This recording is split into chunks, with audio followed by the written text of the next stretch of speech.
Hi, it's Matt. Welcome to the Ministry to Dad seminar. For those of you there, you will know that this already sounds a bit different. That is because the audio recording that I made for you on the day was of such poor quality that it just really wasn't savable. I decided that the easiest thing probably to do was just to re-record it, so it might sound a little bit different and there'll be less pauses for conversation.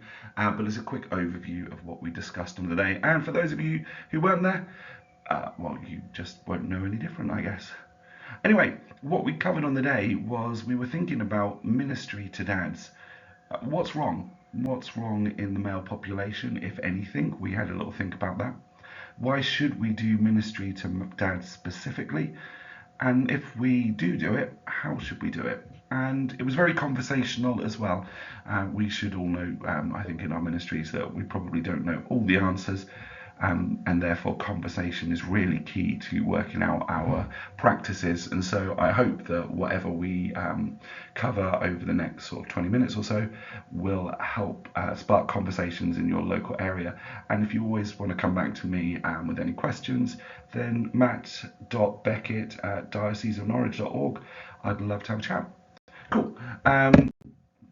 Me and my dad experiences. I am a dad.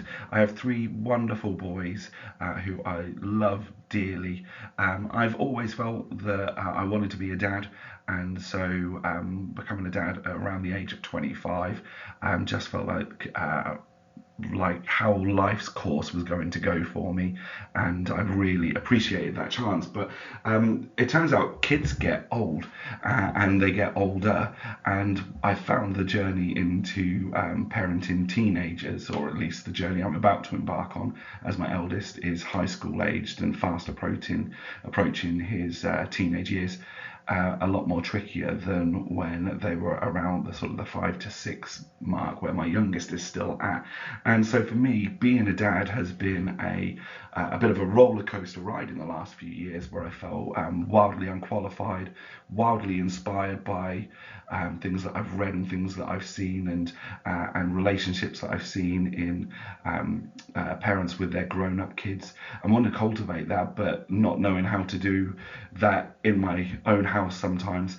And also, parenting day to day is tiring, it's tricky, and when now there is this added bonus of hormones in the mix, it's going to be really, really tricky. And I'm working it out, and but I've got a desire to work it out, and I love my kids very much, and so that's sort of inspired a lot of my academic journey as well, wanting to reflect on my own practice as a dad, and so my current essay is kind of on reflections as a dad who owns a smartphone, and that my master's dissertation proposal is all about looking at men's impact on a child's faith. Like, a lot of what I'm studying about is a big part of it is me wanting to be the better dad to my children that I can be, and see how us men can help pass faith on to the next generation, whether they're in our home or out of our home. But in particular, over the COVID years, I had a couple of issues of my own health-wise, where I had a sleep apnea diagnosis that was missed quite early, and therefore, in this very isolated period, I found myself very tired, as I'm sure many of us did, stuck at home with just my children. My wife, as a key worker, was out most of the day. I was trying to hold down my job and produce material for children in the church, whilst also looking after my young family and helping them access their education on very little good quality sleep, which included me having to have a nap most days because of the lack of sleep that I was getting at the time. And so therefore my mental health really, really plummeted during that time. And I think that's been an experience for many of us. And the statistics suggest to us that, in particular for men in the UK, that the isolation that has been increased by COVID, all of the lasting effects of that in multiple different ways. Some of that's through the breakdown in the normal routines. Some of that is due to the fact that we have more men at home with their children now, either because their wife is the sole earner or the high earner and therefore goes out, or because the financial crisis has meant that we need to have more split families where both partners are heading out to work and therefore are sharing the responsibilities at home and therefore not having as much quality time together as a couple to parent together. And so men are increasingly feeling the weight of that isolation that a BBC science study described as men being killed by isolation. A West Yorkshire, backed by the county council there, Suicide Prevention Society, said that men in their area are facing an isolation epidemic. Couple that with the statistic that 75% of all suicides in the UK are committed by males. Men are taking their own lives in much higher percentage than females. And another study that I came across said that 1 in 5 men have no real close relationships, no real close friendships, and the quality of those friendships can be less fulfilling than when a female's involved. One study that I came across in preparing for this suggested that when 2 men are involved, the best friendship quality is severely lower than if a female's involved. So female-female relationships, really good. Male-female relationships, pretty good. But male-male relationships, not as close and not as fulfilling.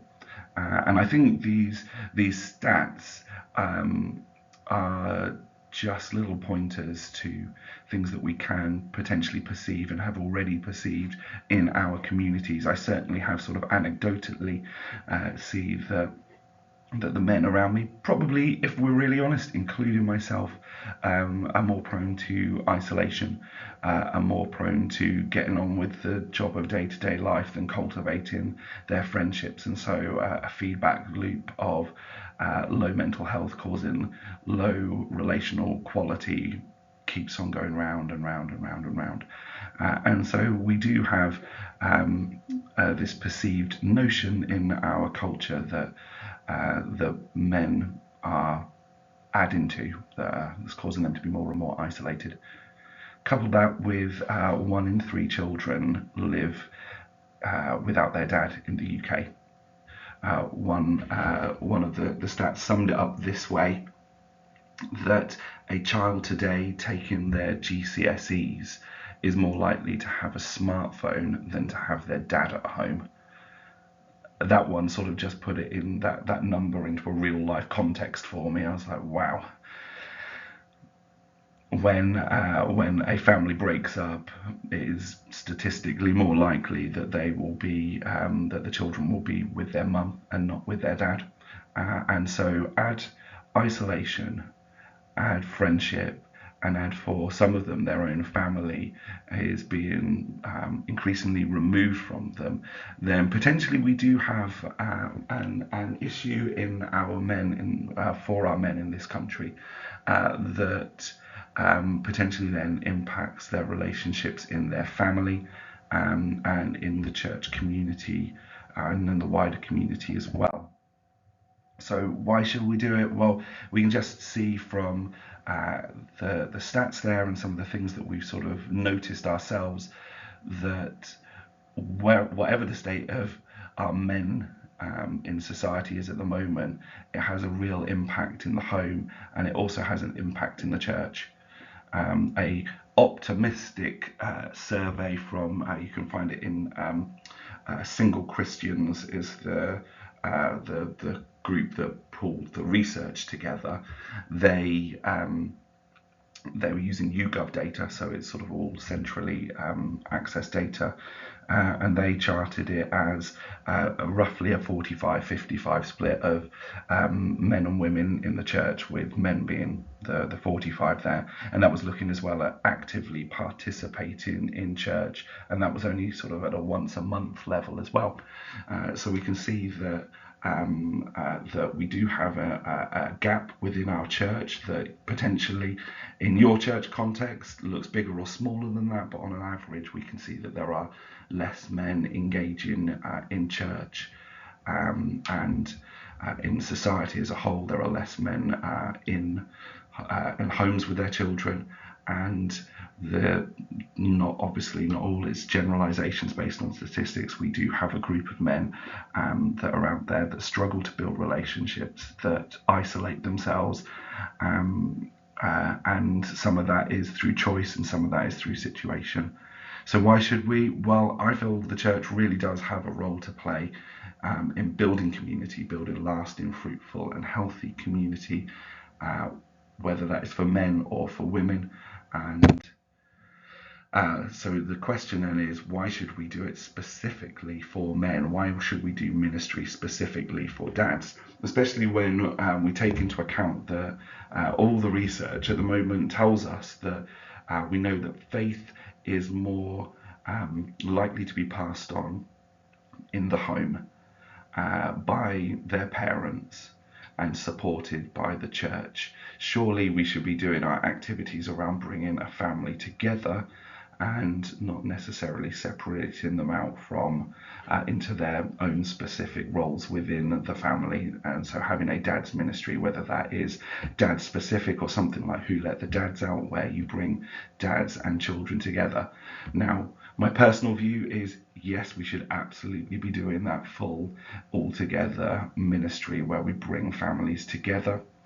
But my personal experience is that from church is that more often than not, it is the mother that has been pushing forward faith in their home.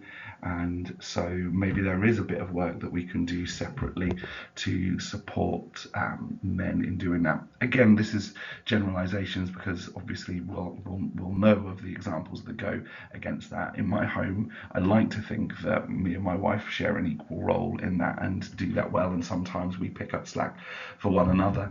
But generally, I have witnessed the females in our church. Sorry, I'm doing this. I'm doing this on a wee sleep deficit over here, so do apologise for that in the croaky voice. I'm going to carry on and press buttons on this slide. So this was the key fact that turned things for me in my thinking of why actually it is really imperative that us in our churches start to look to supporting the role of the dad in the home as vital importance to our ministries, especially if we notice that more are disengaged. So this comes from the work of a scholar called Bengston and his work on faith in families. Read chapter 4 is just absolutely illuminating about the man's role in the home. So this statistic is 71% of young adults describe themselves as having a close relationship with their father, and then 71% of them went on to share their faith. So of all the people who said they had a close relationship with their father, 71% of them were still practicing the same faith as their dad. That was compared to 43% of people who said that they had the same faith as their dad when they had a negative relationship with their dad. For the female equivalent, it was 64% to 63%, only a 1 percentage point different, and yet the role of the dad can, when viewed positively by the child, has a significantly higher chance of producing faith than when they have a relationship that they would describe as not close. The role of the dad in the home is of vital importance to faith being passed on to their children. As I said before, we've got less men in the church. Only 45% of our church population is male, and so when we have children coming from homes with no male present, remember that's about 1 in 3 don't have the father in the home, the church can fill in a gap there. And yet 45%, the men are in the minority. And especially if you look at children's work with sort of primary school age and even younger, that tends to be female dominated. And the ministry that I was in prior to working for the diocese, out of a reasonably healthy team of about 20, I had 4 men. One of them was me, 2 of them were paid staff members, and 1 of them was a volunteer who had previously been a paid staff member. Everyone else was female on that team. And so we have less men involved in working with our children, or at least I do in my church. Now, this statistic of the 93% is, I'll know and noted at the time that it's quite an old statistic. It's from the 90s, from an American organisation called Promise Keepers, and so it might not necessarily be as correct as it was at the time. But essentially, it said when the man in the family came to faith, that 93% of the time the rest of the family would follow in faith as well. And so this highlighted, at least at the time, that there is potential that when the man takes an active role in faith, that the whole family comes. I used this statistic to springboard some reflection in my own time, and what I recognised was that when the male was actively involved in faith, in our church setting, that more young people were likely, their children were far more likely to be involved in things like the youth groups, the worship bands, that they were more likely to be regular active attenders. Now, I don't know if that's necessarily because the father was taking a lead, but what I do think it is at least it shows that when mum and dad are working together for faith, when there's no split tension in either caused by the father not having a faith or just being apathetic or reserved in their contribution to both church life and family faith life, that they're all pushing in the same direction, and they're not sending out messages to their children that actually passive church involvement is fine. And that passive faith is fine, that we don't necessarily need to read our Bible or have a family time, or just simple things like prayer being like the normative. So I don't know how much of it is because the men are taking a lead, or because if we have more females actively involved in faith, when both partners are playing the same role, then they both inspire each other and the whole family as a result. And I think that's probably more likely. But then what that does mean is that we do need to engage both our mums and our dads. Potentially the statistics say that we're having more women at the moment involved, more mums involved in our church ministries. And so I think it is key to engage our dads, and sometimes that will be specific ministry to them. So then the question is, okay, in reflection in my ministry, how do we do it? So I have 3 keys that I've experienced myself through being a dad in church, through being a church worker and running activities like Who Let the Dads Out, and just from potentially some of the things that we've thought about along the way. So side by side, I was scrolling through TikTok on one of those days where you're just scrolling, and a church leader from America popped up on my screen and said one of the biggest differences between male friendships and female friendships, females are more likely to do face-to-face friendship. They're more likely to feel comfortable to sit in a coffee shop and chat, or go out for a meal and chat, whereas men prefer to do side by side. they might feel a little bit vulnerable in the position of that kind of face-to-face conversation, and so something where they can do side-by-side activities. This is where I've really, in Who Let the Dads Out, often pushed the activity really clearly of what we're going to be doing when we arrive at the group for the day, rather than say for our like mums and toddlers group or parent and toddlers group that is mainly mum's ministry. It's just a very open come for coffee chat, and your children can play and to play with them. I've often done things where I've specifically said what the activity is, and highlighted the things that they can do with their children, so that they feel comfortable, as comfortable as they can, to come and do something with their children. We've done things like bread baking. We've had mini beasts sort of session where we got an outside person coming to do that.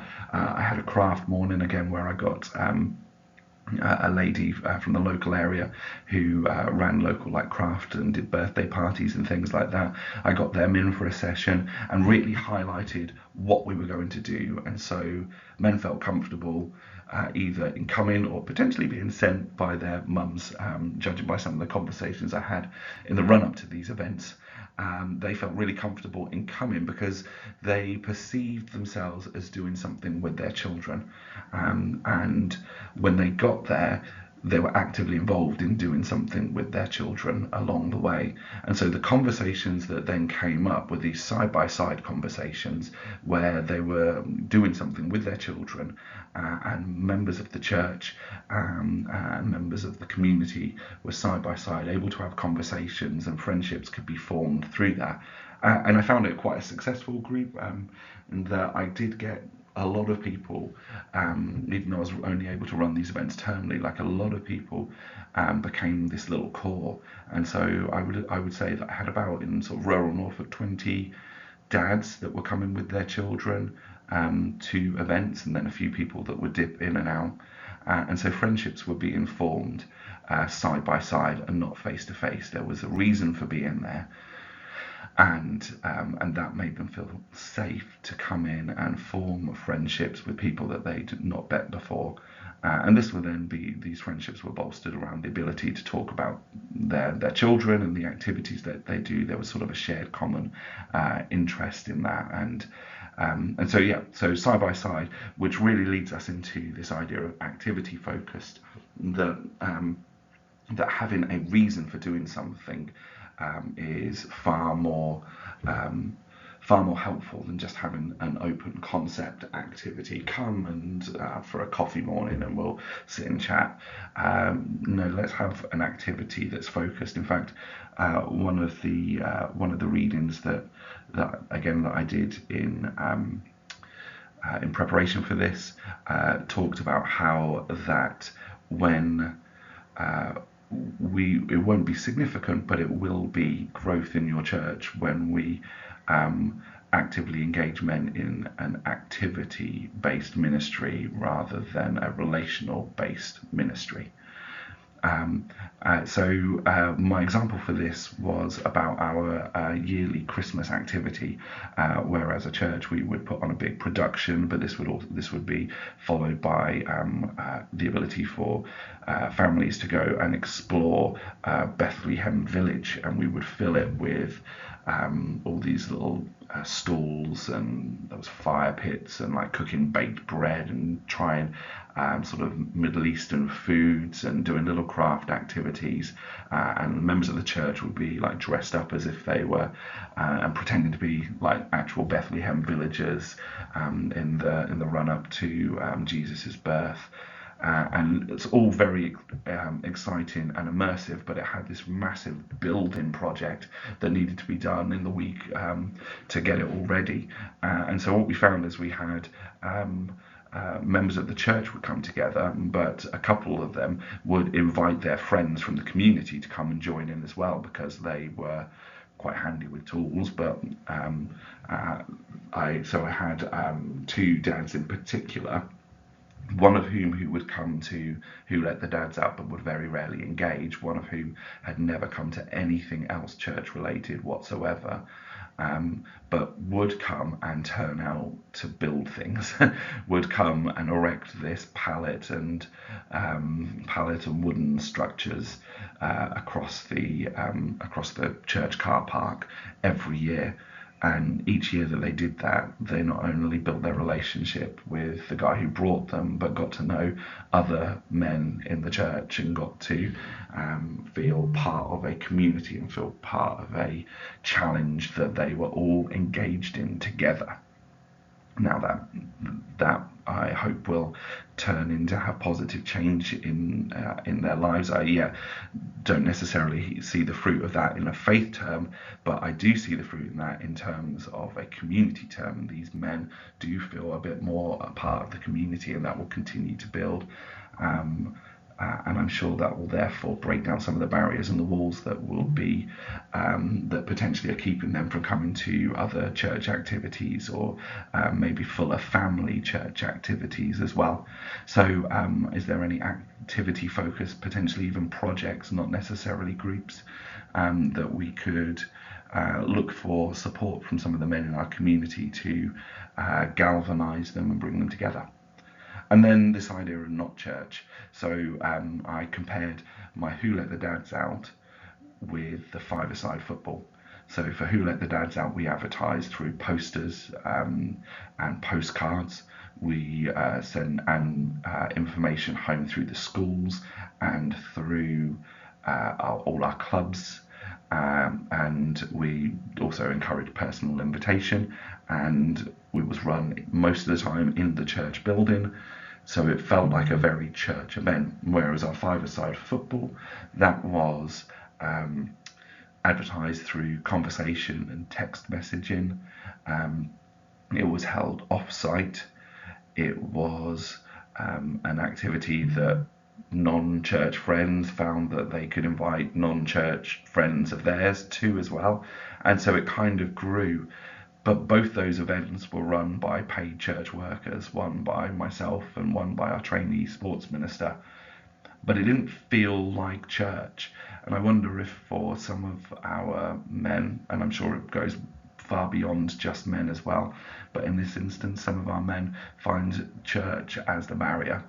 And so are there any activities that could be church but not church, could be underpinned maybe by the church, or enabled or funded by the church, but doesn't feel like church and feels like a comfortable place to go to? Because what we found in our five-a-side football is that it brought together quite a lot of parents of kind of my generation, like the guys in their 30s that had kids at home and didn't get out much, and really missed playing football with people like they had done when they were younger.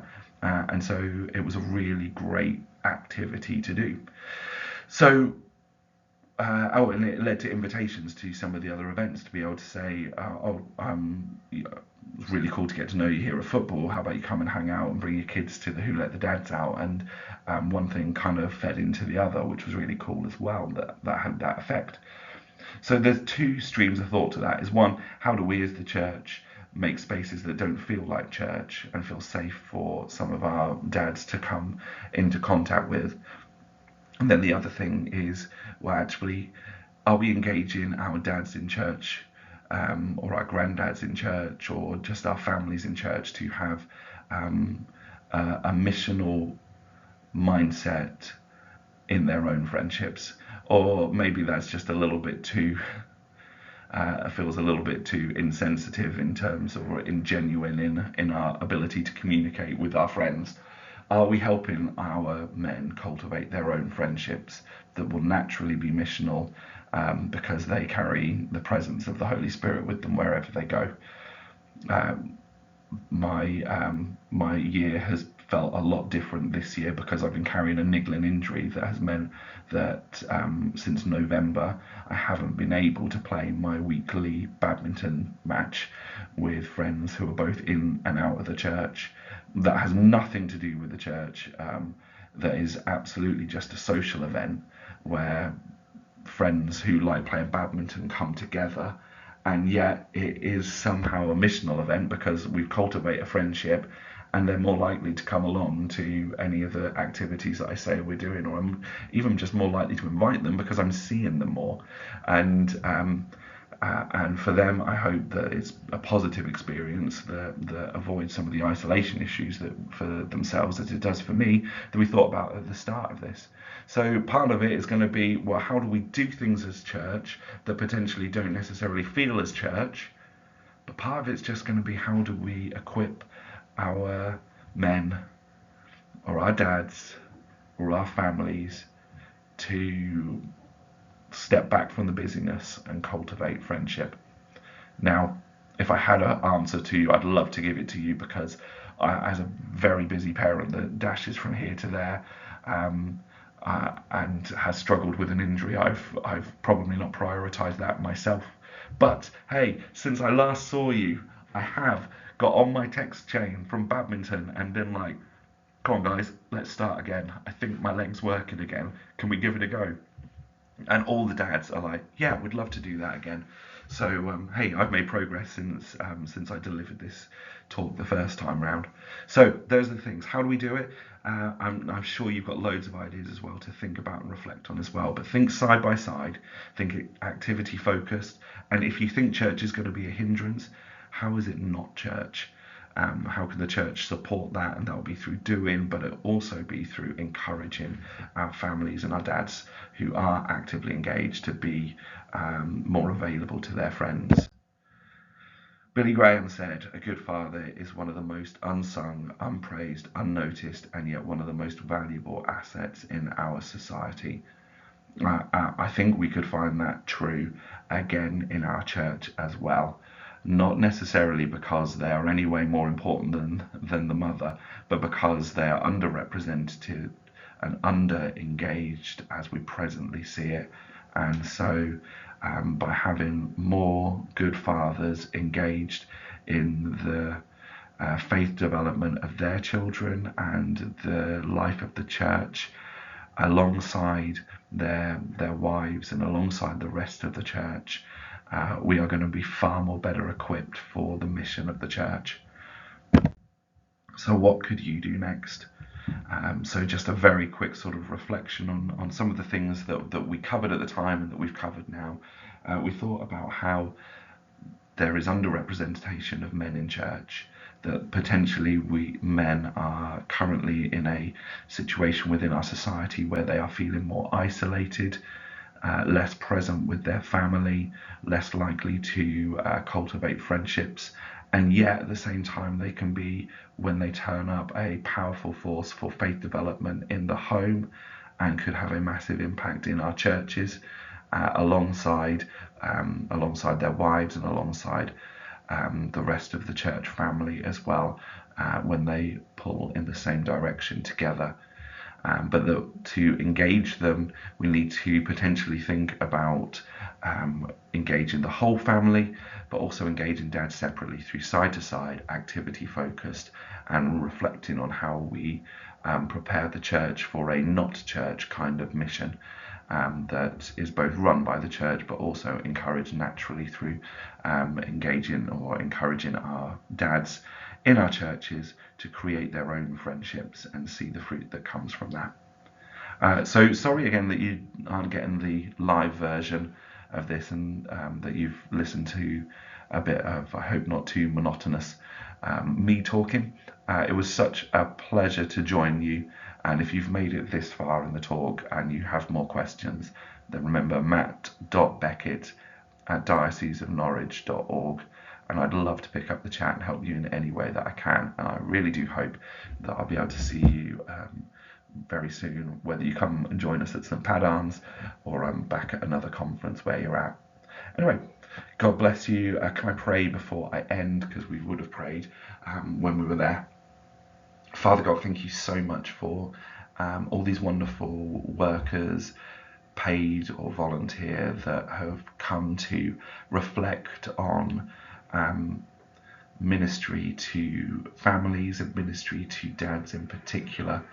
And if they're engaging in this talk in particular, it's probably because there's a perceived either lack of engagement or specific issues within their church. We pray, Father, your love, your peace, and your guidance for our families and for our fathers, but also for ourselves as well, as we work out how we reflect on this and respond positively to see good fathers raised, and to aid in the full family, both in household family and church family, role of raising generations of faith followers, of Jesus lovers and world changers. Amen. Thanks, guys. God bless.